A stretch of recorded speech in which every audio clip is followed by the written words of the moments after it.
Welcome to Sports Connection. I'm Darrin Joins, Williamson County Schools Athletic Director, and I'm pleased to have, he's back. By popular demand. Mr. Tate Matthews is out on assignment this week, so we've got the Godfather, Dr. Jeremy Qualls is back. Dr. Qualls, I appreciate you being here. I'm glad to be here. Been making ears bleed for 11 years now, and I'm looking forward to today's show. I know that everybody out there is as well. We've got a good one. We do have a good one. We've got some props here that I think will probably show back up. We may have some segments that show back up. And I got to listen, as a person who sat in this seat for a long time, what did you think about our new segment last week, educating the viewership? It was fantastic. Matter of fact, it's almost as good as Popcorn City. Not quite. Clown of the year, clown of the day, whatever we got up to. Educate was fantastic. Very nice. Kudos to you guys. You guys are doing a really good job. Well, let's jump right in, Dr. Qualls. Football game recaps from Week 6. Now, we had some Thursday night games. We had some folks get a little nervous about the weather, even though we've got $1.2 million turf fields. It rained a little bit, and we had to move a few games up. Now, some of that I'm kind of kidding, but, we got homecoming and some things to move it up. But, I was teasing one of the football coaches, and I said, hey, guys, if you're going to move it inside, you can just be like, I'm a former basketball coach, and they used to make fun of you just got to clean the floor, and that's it. I'm like, you guys need to move inside and just call it arena football. We can put us some pads around the side. It'd be great. Hey, I bet we can get the Ag Pavilion. We wanted to do basketball there, and you wouldn't do it. You kind of voted against that, but I think we could have an indoor football facility off of 65. It would be phenomenal. All seriousness aside, it was a rough week due to the fact that you've got homecoming and you have to move all those things that are happening that are in place and whatnot. The Pilgrimage Festival sure could have used some of that turf down there on Harlansdale Farm this past weekend. No doubt. And you saw Dave Matthews for the 74th time. 47th, actually. That's close. You had it backwards. But yes, great weekend. If you haven't gone to the Pilgrimage, I encourage you to do so. It's a great festival here in town. I know that you enjoyed it, and I enjoyed it as well. Happened to be Dave Matthews' band this year and the 10th anniversary. It was a lot of fun. It was raining. It never let up on Saturday. Obviously, and last night Sunday night, it was pretty decent. Well, and your crew and your job now as the man who oversees CTE, but your crew at the EIC, Entrepreneurship and Innovation Center, very much a part of that Pilgrimage Festival, and I know they appreciated it. Yeah, it's a really cool opportunity for our kids to build something out there. They came to us asking us to help develop their kids' farm, which is the kids area, because this is considered a family festival. So it's really a good opportunity for our kids at the Entrepreneurship Center to help event plan, do logistics, actually work the event as well. So it's a good opportunity for them. It's a good partnership. I did see some folks wandering around there at the festival, didn't realize it was a family festival. That's another story for another day. According to who you ask. All right, let's jump right in. Franklin Summit, again, Thursday night game, 38-7. Franklin jumps out to a 19-0 lead after the first quarter.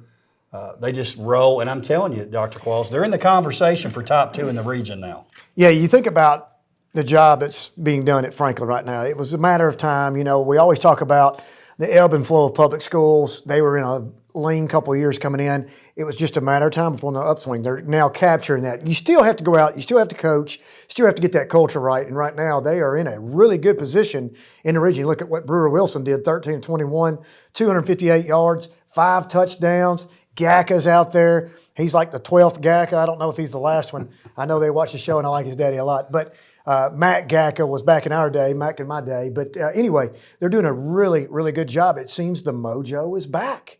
It is. Now, how about this, Dr. Qualls? I've noticed this, and Tate and I have talked about this. I think I'm going to get this right. In the last 3 games, Wilson throws 3 touchdowns, 3 different guys. He throws 4 touchdowns, 4 different guys. He throws 5 touchdowns, 4 different guys. Who do you cover? That's a good point, and it goes to show the wealth. But, you look at the other side. I'm going to flip it on for a second. Look at the defense. Who's been running the defense for Franklin? Dr. Defense out of retirement back in there. I think it's just a perfect mix right now. I know this is something that Franklin's craved over the last 3 years. They're really good and poised in a good spot. Conversely, on the other side, Summit right now has to just kind of rally the wagons, get around these things, get it back to where it needs to be. But they need to start scoring some more points, obviously, Captain Obvious. But Franklin doing a really good job. McElhaney, the quarterback, the do-it-all quarterback for Summit, with their only touchdown there in the second quarter. Brentwood, 42, Overton 6. Now, I'll tell you this on the moving it up. I think there was a chance and there was a thought that if it gets too bad, I'm not saying they're running from us, but Overton might not show, and you start doing no contests and all that kind of stuff. So I think having a team outside of WCS made our coaches a little nervous just because you don't know, and again, I'm not dogging this, but you don't know what another school system is going to require when the weather gets like that. So they take care of business. They're up 35-0 at the half. They roll. One thing I like about what our coaches do here, and I understand the running clock and all that, they get up 35-0.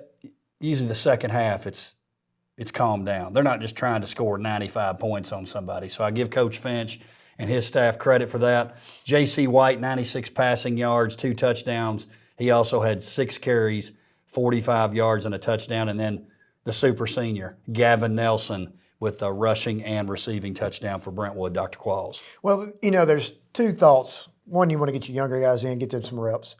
The second one is you really don't want to get anybody hurt. In the situation that we were in on Friday night, Thursday night, raining, storm, you can never tell what's happening. Last thing you want to be up 35-0 and have Gavin hurt something and be out for the rest of this season, because they've got Murder's Row coming up. They got some serious games on the schedule right ahead of them. They do. I thought this was kind of neat too. They get the freshman wide receiver in there, Hank DeGennaro, not the city, not the location, not Rio de Janeiro. Right. But it's close. Don't call me. So Hank with 2 touchdowns as a freshman. Well, when you're up 35-0, I bet he got plenty of opportunities that second half to score a little bit. Just saying, Captain Obvious is back. Here's one that we kind of took it on the chin. Now, I will say this, you and I sort of broke out from the pack there on the pick'ems. You and I both picked Creekwood. That game happened also on a Thursday. The driving rain, Creekwood now 5-0. The Fairview offense couldn't get anything started. Some of that had to do with Creekwood. Obviously, some of it had to do with the weather as well. Yeah, I mean, going in with Creekwood being undefeated, obviously in that region they're doing a pretty good job. Creekwood's always in that 3A level, in the conversation of something, whether it's basketball or football. Fairview kind of being up and down, Jekyll and Hyde, we didn't know what showed up. I mean, and with the weather and things also. Creekwood right now, like you said, moved on 5-0. A couple bright spots on defense. 2 forced fumbles, one by Chambers, one by Will Frank. Now, the Friday night games. Now, the game of the week to me, Nolensville Centennial. Now, first of all, Dr. Qualls, we went out for game day. In my 6 years, and I don't know what you can say about your time as AD, if you ever had one rained out. 2 times in 6 years we've had the weather come in and cause us an issue with game day. So we moved it inside for the pep rally. Both times at Nolensville High School, which is kind of odd, but they've stepped up. Which brings us to the prescription of the week. Dr. Q's prescription, if you want a dub, is have game day during the day at pep rally. They're sitting at 2-0. Both game days we've had out there. That's right. Let me just tell you something. Nolensville's got a vibe, man. They got their culture is really good within the school right now. Those kids really, really had a good time. It was rowdy, and I'd like to think that we played a little small part in that victory because they took that energy out on the field. Kudos to what Pauly D is doing out there. Coach Derrick right now has got some good things going. You know what? And most importantly, on this prescription of the week, they got back on the horse. They'd just gotten beat. This was a tough game coming in. Franklin had beaten them, and I thought, man, this could be a little bit of a hangover for Nolensville. And what did they do? They came in there, and that's a big win for them. It's a huge win. And, the thing about Nolensville, and you talk about the defense with Coach Derrick, we talked about this at game day. Would the weather matter? And it was like, well, Centennial likes to run the ball, but the way it turned, it was a driving rain. It was sideways at times. It was one of those things you felt if somebody could get a turnover, that would be the difference. It's exactly what happened. Nolensville gets a field goal late in the third quarter. J.D. Kuhlman from 23 yards. What happens on the next play, next drive for Centennial, they have a muff snap, 22-yard scoop and score by Brennan Rexroad. That ends up being the difference. It is. So it broke their back, but you think in those conditions, man, you got to have everything go right, and that was just one of those things that just broke their back. How about this? Centennial fights back. They're down 10-0. They get a couple of field goals in the fourth quarter. One 45 yards and one 54 in that weather. Wells Stanley. Wow. If $100,000 on the line, you think you could hit that? Do you think Tate could? Especially with Pat McAfee hollered at me. So let me also say this, because you're into the fan thing. I don't know if you saw this. Sent out a tweet that had the Nolensville crowd. It was packed. It sure was. They had the music going. They were singing all kinds of songs. Pouring rain. It's hard to argue that's not the best student section when you see that. It could be. I mean, they say that they are. We still got a few more to see this year, but they have really, really been good since day one. I mean, the first home game in history when we had somebody jump out of, Dr. Looney jumped out of a helicopter delivering the ball. From that day on, it's just been really, really good culture, and that's a sure sign when you have your student section show up in the driving rain. When you see a lot of other posts, well, there might be 6, 3 of them are family and friends. It's one of those things, but I think it goes along with it. Well, and I tell you this too, which added to it. There were hardly any parents there. Believe that or not, you would think it would be the opposite. Right. It was very, very low numbers on that side of it, but the students were rocking. It was great. Centennial only 130 yards of offense for the night. Again, Coach Derrick does a great job defensively. And then on the defensive side of the ball, in terms of stats, Carson Kelly, Caleb Farr both had interceptions. Kelly also had 8 tackles. You got to give it up to Coach Derrick and that defense. He said earlier that day, if he could control the east to west, getting to the edges, if he could control that, he felt really good up the middle. Don't want to get in the north and south track meet with them. Keep them to the east and west, make sure the edges are taken care of, and they did. Centennial stat-wise, Jack Dever, 11 for 13, 74 yards. Tristan Lithmexi, 77 yards on 22 carries. And then Kanai Johnson, 87 yards rushing. Now, your guy, Coach Will, and Mama Hester, as you know, she always watches the show. Good to see you again. 37-0 over Independence, but only 9-0 at the half. You got to give Indy credit. They hadn't won a game. They're still trying to hang in there. The weather definitely could have been a thing that helped them. To me, I always think that if the teams aren't even, and let's face it, those teams aren't equal, the weather can maybe play into it a little bit. It obviously did in the first half, but then in the second half, Ravenwood took care of business. Yeah, I don't know the stats immediately, but that's going to be a pass-first type offense. Probably couldn't get some things going. As you see the final stats, Independence had 65 yards rushing total for the game. G2 Bar came in with over 200 yards rushing, so I'm imagining that we went into halftime and made a few adjustments, said I can and I will about 20 times, and went back out and ran that thing up right down their throats.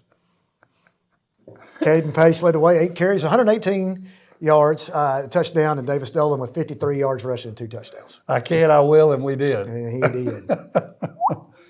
And I'm going to jump ahead a little bit, but speaking of Ravenwood, number 2 in the Sports Writers poll, Brentwood's 7. Oakland's 1, but I'm telling you, Oakland's not 1.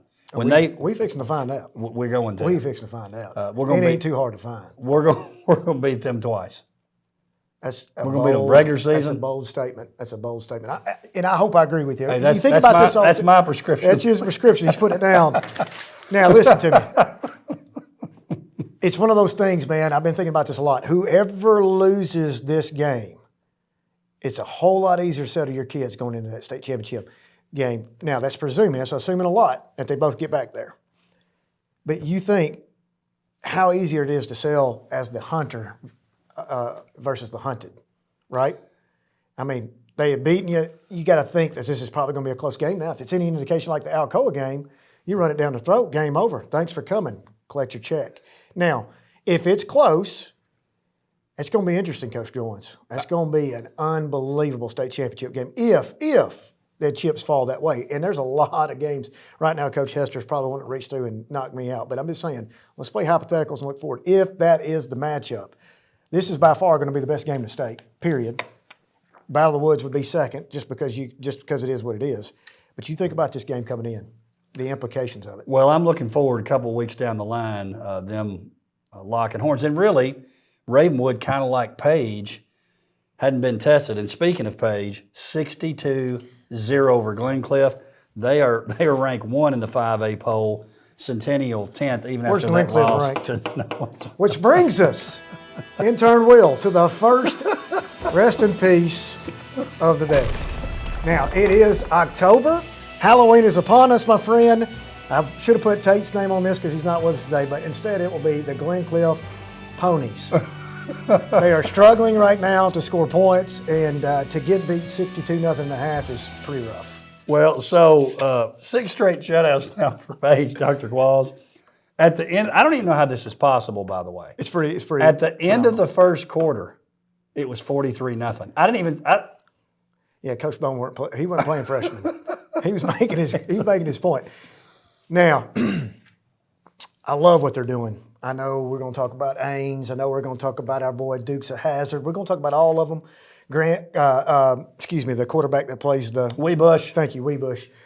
I mean, you're talking about the defense is anchored by 3 studs, and I'm missing some guys on there, and I apologize because I don't know them by name, but this defense is unbelievable. I just hope that the level of competition as the season progresses either increases or it does not catch up with them once. But you know what? You've got this mindset, Coach Jones. You've been there. You know, hey, go man to man, right? You're a 1-3-1 guy. Kept you in those games. Your philosophy right now. They've got the mojo. They have got something about what they're doing. The question is, who's going to be the first team to score on them? I don't think it's this week when we get to our pick'ems here. So let's talk about this a second. And I know you would love this. I keep dreaming of I wish Ravenwood was playing Page. Oh, I mean, it would be great for both of them, honestly. It would be. I mean, they both get better.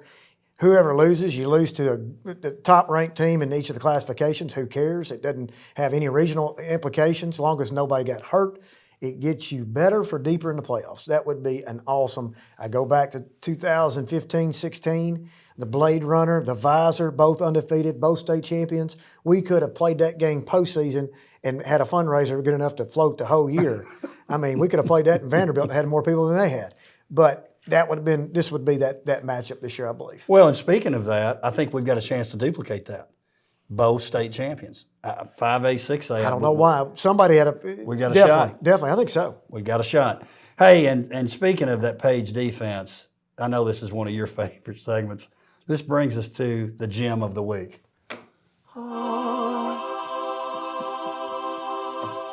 Who is this Jim? Who is this Jim that you talk about? 219-0. That's the Page deficit. Page 219, the opponent's 0. I need to do some historical, honestly. Man. Go back, dig deep in the TWA logs of has there ever been a shutout of a season, regular season, not post, number one, and what is the least amount of points scored through 15 games? Well, here's what I would say. I don't know that you can measure that because it's only been 15 games for X long, right? So there's probably some teams that have shut a lot of people out, but I bet if you looked at the pictures, it'd be one of those that looks like leather helmets, no face mask. We went scoreless. Remember what's that movie that Robin Williams was in? Dead Poet Society, when they're looking at the pictures in the trophy case. They're talking to them, the pictures. Oh, Captain, my Captain, please move forward with the show. I'll just talk a little golf, sport that you and I love. How about this? District tournament out at the Franklin Bridge. This almost seems like fiction when you look at it. It really does. We'll start with the girls. Top 3 teams qualify for the region tournament, and then 5 other individuals that aren't on those teams. So on the girls' side, the Page girls win in a playoff over Ravenwood. Gabby Diaz sank a 50-foot putt to get the win. What they did, now in terms of the team score, they take the 2 top scores, but the playoff, all 3 went out to the hole and played, and then she hits a 50-footer to win it. Here's what's crazy about this. They shot a 145, so did Ravenwood. That's only 3 over par. That's pretty darn good. I think of Bob May at Valhalla against Tiger when he sunk that 50-footer to put it in the playoff, right? You think about this. I try to put it in perspective. A lot of these rural sectors have really, really, really good golfers. They may have 1 on a team, 2 on a team, and then somebody might shoot 180 on the team. But you put it in perspective, and I think of Summertown, they've been awesome at golf. I think Hickman County's had some good golf for some of these rural areas around. And then you go up here and you talk about this, and you think of what they had to shoot collectively Man, Unbelievable. it really is. I hope people understand what good of golfers these folks are. Hey, how about this? I bet you didn't see this in your time as AD. Look at that third place team. Summit edges out Brentwood on the girls' side to make the region. Something you haven't seen maybe ever. Since Summit has been in that district or in big enough to play in the largest district. Give Coach Stevenson credit. Good job of her. Individual scores, I want to give them a shout out. Annabelle Walton from Ravenwood, she wins it, 1 under par, wins the tournament. Brooke Bennett, Page, 71, Gabby Diaz, 74. And then the other 5 girls that make it beyond those 3 teams, Arnett from Nowensville, Calvert from Brentwood, Verney from Brentwood, Peacock from Independence, and Cantrell from Independence. So for those golf scramblers out there, I mean, how many throws did they get hit from the red tees? 0. Okay, all right. I didn't know if they got No mulligans. no mulligans at all. No hitting the putt as you walk up and saying if it goes in. We're going to try this one first. Wink, wink. Hey, I guarantee you there's viewers out there that know about They that. know. They got them sharp pencils. I know what you're talking Hey, about. how about this on the boys' side? So on the boys' side, they count 4 scores. The Brentwood boys win by 1 stroke, shooting 13 under par. 13 under par on the boys' side. It's pretty phenomenal. Franklin, 12 under. Page was 8 under. That's the top 3 teams. Those are team scores, Dr. Qualls. It's unbelievable. I'm assuming going in to the TWA state championships, I know they still have regions to go, but I would like to think that we're going to be the favorite coming out of that. Whoever comes out will be the one with a shot. I mean, it'd have to be the Ryder Cup team if they're going to beat 13 under. Well, put this in perspective. Jeb Blackburn from Independence wins the tournament shooting a 66. I mean, look at the top 4. Look at the top 5 scores are all sub 70. But he shoots a 66. Pardon me. He has a teammate that shoots a 74, and they're not in the top 3 teams. So to put it in perspective, I shoot 1 over. I shoot a 73, and I place 16th. Right. You shoot a 76, and you don't make the region tournament. It's phenomenal. It really is. It is really something. Franklin, J.D. Codaspati, he also shot 66 as well as Will Penson. So Franklin had 2 guys shoot a 66. But as Tate likes to say with Brentwood track and cross country, death by 1,000 cuts. Brentwood goes 4th, Jack Doyle. They have Graham O'Neill tied for 5th with Sam Johnson, with Bennett Lynn, all those guys tied for 5th. 68 being their worst score. I would love to hear Tate's take on this. I mean, his golf acumen is really high, and when he goes and plays in his jorts, it's like he can hit some shots. But in all seriousness, it's kudos to these folks. You understand how much time and how many balls have to be hit on the range and how many practice putts have to be made in order to do that consistently. No doubt. We mentioned the Blackburns from Independence both make it outside of their team making it. Heath Stout, Ravenwood, has an EIC family connection there, shoots a 72. Again, a 72, 1 over, tied you for 14th. 14th. Hudson Odom from Centennial, John Clint from Nolensville, both qualify as individuals. So we go back to the Franklin Bridge this week. This time, 1 team comes out. 1 team will make it to the state tournament. Whichever team that is on the boys and girls side will have a real chance to win the whole thing. Thunderdome, Mad Max. 2 teams enter, 1 in come out. Think about your work. You have a problem with that, by the way? We're in the same league. And Are you kidding me? You love it, don't you? Iron sharpens iron, baby. That's right. You got to make it. Now, Wilcox is going to be difficult to get you top 3 on this, man. I mean, that's really, that's some stout golfers. Top 4, and yes, Okay. still tough. It's tough. I like what you said. Now, to give that perspective, let's go back to, we'll finish this up with golf.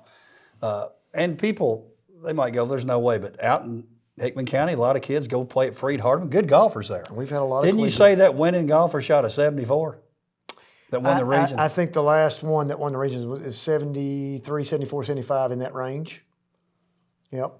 What's that get you here? 17th? Yeah. It's really remarkable, the talent on the golf squads here. Golf and tennis, 2 that don't always get talked about a lot, but we're as good as we are in any sport in those 2. Let's talk a little soccer. I just want to give you the bracket. The tournament is this week. Franklin and Coach Burgoyne, they go undefeated in the league, which qualifies them for the region. Dr. Qualls, just as a reminder, what happens in soccer, the soccer coaches have decided, kind of like baseball, that if you win the league for the season, Protection of the season. no matter what happens, you're going to the region tournament. So Franklin, whether they win the tournament or not, or even make the final, they're heading to the region. They will host Nolensville. That's the 1 versus 8 on the same side of the bracket. You've got Summit hosting Independence in the 4-5, Ravenwood Centennial 2-7, Brentwood 3-6 on that other side. Once they get to the semis, the whole tournament moves to Independence. So you got 7 teams fighting for 1 slot. That's correct. That's what they're doing. So who do you think they're cheering for in that first game? You think they're hoping Nolensville upsets Franklin so they all, or does it even matter because of the fact that Franklin's already moving on? Well, Summit Independence hope that. Right. Because they're in that same bracket for That's sure. right. So what's happened in soccer a couple times lately is you'll get to the finals of the district and the regular season winner doesn't make it and you have to win the district tournament. It's like, hey, you're district runner-up. Great, here's your trophy. Pack the stuff up. Makes it wild now. It does. Soccer is It one of does. those sports, though, you can really get outplayed and still win. Yeah. With the shots on goal. 1-0. All it takes is one. 1. Volleyball cross country, nothing to update this week, but we have those postseasons coming up as well. Now, let's talk pick'ems. Now, Dr. Qualls, yes. I know you'll be surprised to hear this, but we like to give you a hard time from time to time. In fact, you noticed on the Educating the Viewership, if our viewers want to send in questions, we've asked them to carbon copy Appreciate that. for their questions each week. I can educate them. Well, listen, sometimes we give you a hard time about your picks, but let's talk about the standings now on our pick'ems. Please. The fans went 4-2 last week. They are now 35-8. 35-8, they're in 4th place. In 3rd place, Tate Matthews, who went 4-2, 36-7, and the current It's not a and surprise. former athletic Not director a surprise to me. tied for first at 37-6. The difference last week is you and I, even though we didn't want to, we picked Creekwood to beat Fairview, and they did. So we're tied for first, Dr. Qualls. Well, it doesn't surprise me any. You act surprised, my friend. Well, hey, I'm and watching from afar. Listen, and a reminder to our fans, if they want to keep participating, they go to WCS, CO Athletics, and they go to X to do so. Yes. And do All not carbon copy me on any emails. Thank you. So I'm going to strategically do this. I do this each week in terms of who picks. I'm going to give you the first pick. Okay. Okay, so we've got Brentwood at 5-1, 2-0 in the league versus Franklin, Yep. 4-2, 2-0 in the league. The matchup is at Brentwood. Let's face it, whoever wins this game is going to be no worse than second in the region. It's a big one. It's that traditional rivalry. I know we talk about Franklin, Centennial, and Brentwood, Ravenwood, but talk to the old heads. It's Brentwood, That's right. Franklin. I know as a coach coming in here, it was my favorite. It's the one I knew about from afar. So at one point in time, there was only 3 schools. You know what they were? Franklin, Brentwood, and Page. Correct. And those the granddaddy of them all, as I like to say for the Rose Bowl, this is that granddaddy.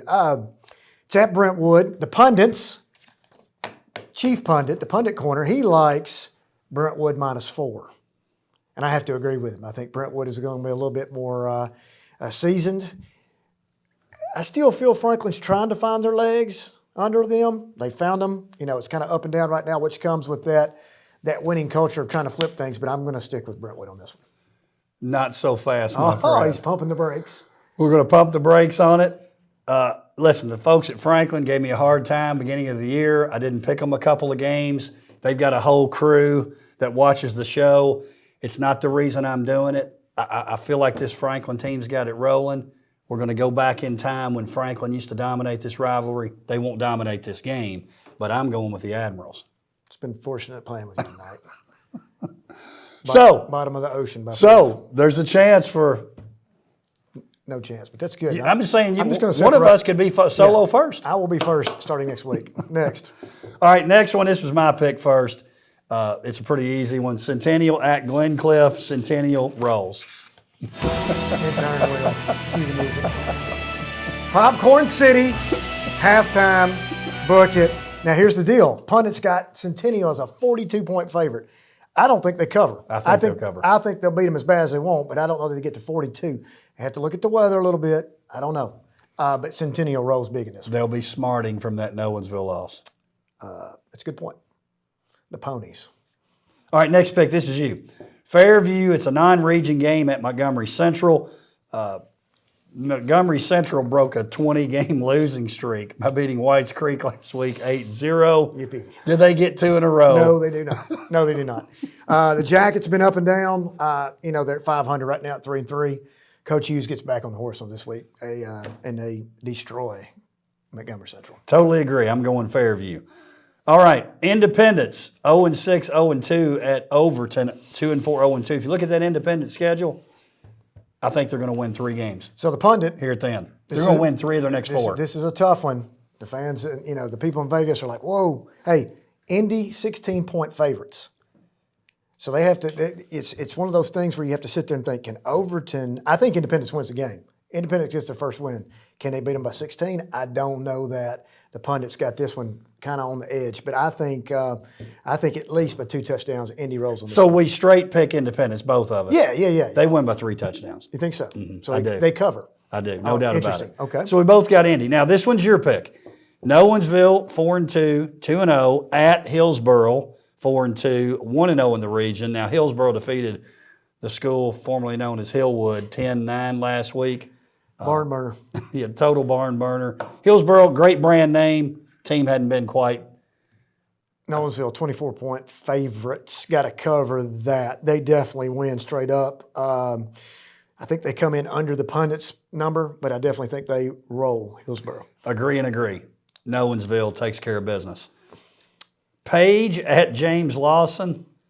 Man, poor James Lawson. The question is, I think we both agree that Page will absolutely roll. But how many? Will they give up a point? I'm saying no. Really? It'll be 7 in a row for Page, 0 points. That's tough. It really is, because I'm curious about when somebody does score, and they will. How do they react after that? It'll feel worse than it really is. Right. After the streak's over, do we just lay our heads down and like, okay, the season's over? I don't think that's the case. Don't get me wrong. But the pundit has this one set at 45.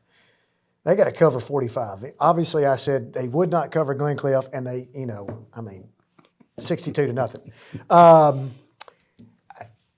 I think I have to agree with you. James Lawson does not score. They do win. Whether they get 45, the way Bone's playing right now, I almost have to agree.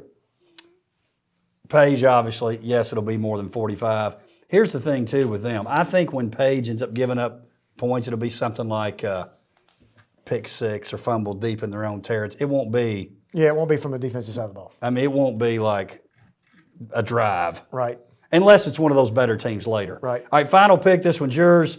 Ravenwood, it's the WCTV game of the week. It's a Thursday night game. 6-0, 2-0 in the region. At Summit, 1-5, 0-2. I like the visor, no doubt. I know Mama Hester's watching. Pundits like them a whole lot, 38. Don't think they get there, and I'll tell you why. Coach Coleman and his offense tends to make long, sustained drives. Whether they score or not, it eats up a lot of clock. It's hard to get to those points in it. But Ravenwood, defensively, our pick 6, our scoop and score, tends to work some things in there, so they have to be careful of that. But I definitely think Ravenwood does win this game. We both agree. So, this time next week, one of us will be in first place. Who do you think it's going to be? Solo. Dr. Qualls, this was a pleasure, man. The time went by quick. I love it. I love being here. Appreciate you being here. I appreciate you asking me to be here. And intern Will as well. Thank you for joining us for Sports Connection. We'll see you next time.